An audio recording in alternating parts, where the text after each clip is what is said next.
Today we'll be going over Bray Wyatt actually responding to CM Punk's message, Alexa Bliss's new mask, and much more.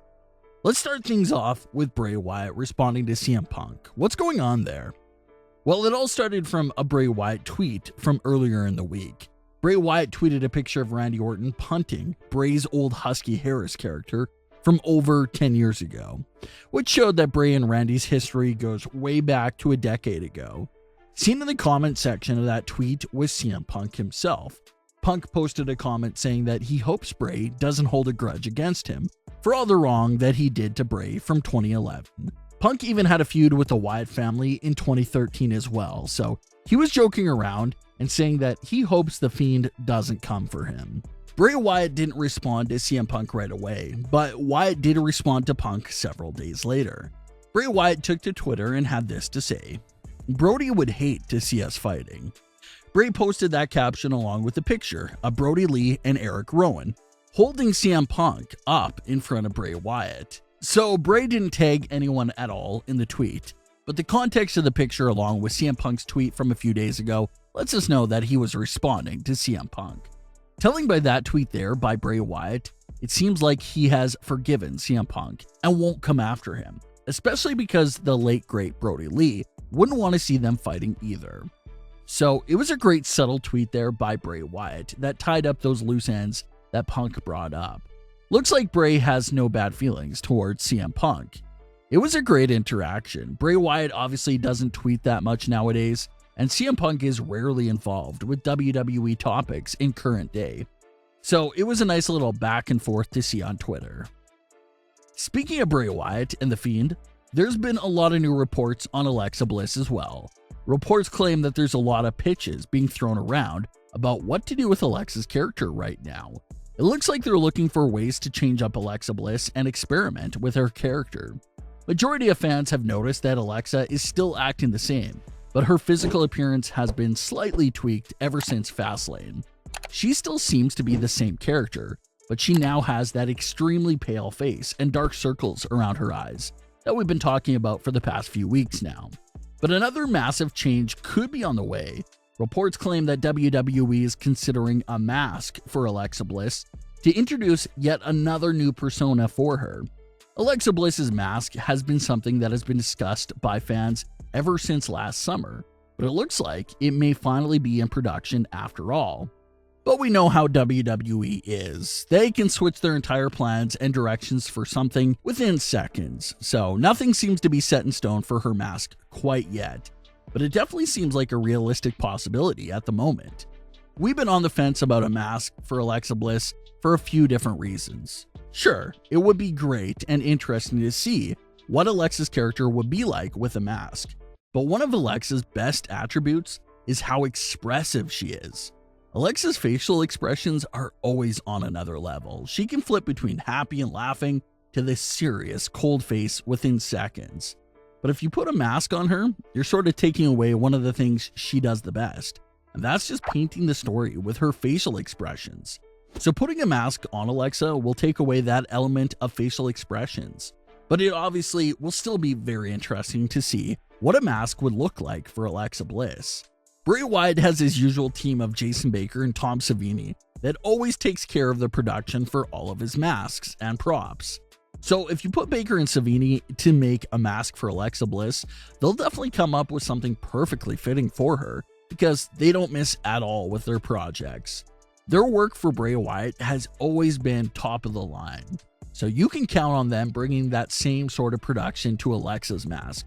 Will Alexa's mask be from the nose down? Will it be half-faced? Or will it just be a full face mask like the Fiend's? The options for Alexa's mask is unlimited.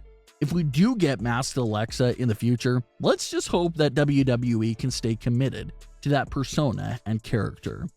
We've already seen WWE introduce the Fiend side of Alexa Bliss. It was very interesting.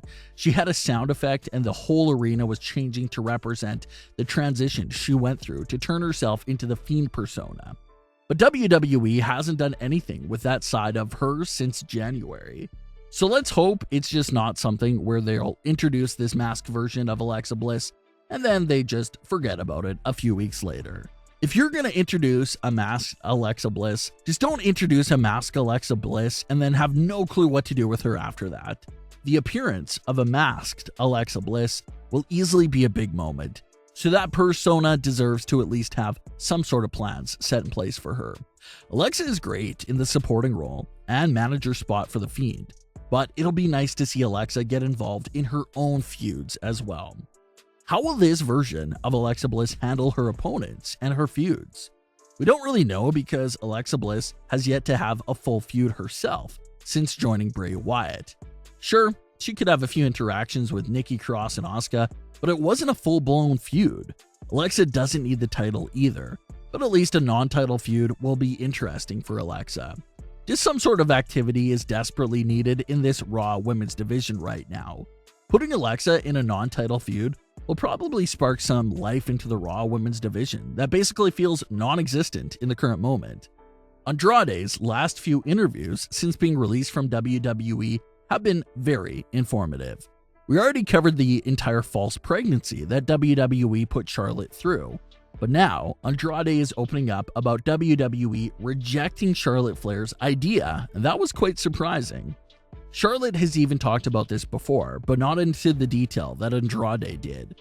According to Andrade, Charlotte Flair pitched multiple ways for Andrade to be inserted into the Charlotte Flair, Ric Flair, and Lacey Evans storyline. Ric Flair and Lacey Evans were torturing Charlotte and putting her through so much trouble every week that Andrade, her fiance, would finally step up and return to Raw to confront Ric Flair and Lacey Evans. It would have been a great idea because it's not like Andrade had anything else going on. He also had been at home since October. Charlotte's idea was going to get him off the couch and placed right into a highly featured storyline on Raw. But WWE rejected all of Charlotte's pitches and the idea to bring Andrade back to television. Charlotte tried everything she could and nothing worked. Andrade even said that guys like Drew McIntyre and Randy Orton were extremely cool with him. According to Andrade, Drew McIntyre wasn't happy with squashing Andrade in matches. Drew wasn't happy about that because he knew Andrade deserved better than that. Andrade also talked about how he had a conversation with Randy Orton, where Randy asked him why he wasn't being used on TV. Andrade said that he didn't know what to say to Randy Orton, and that the conversation there eventually led to Andrade to ask for his release. After putting in his release request, Andrade was granted his release just a few days later. Andrade also doesn't have a 90-day no-compete clause, so he can start showing up and wrestling for another promotion as soon as they strike a deal. Andrade has already been posting several tweets, hinting at the fact that he's in talks with multiple wrestling companies at this very moment. So we'll have to wait and see where Andrade will end up next. But what are your thoughts on today's stories? Leave your comments below. Don't forget to subscribe and leave a like if you enjoyed. Thanks for watching, guys.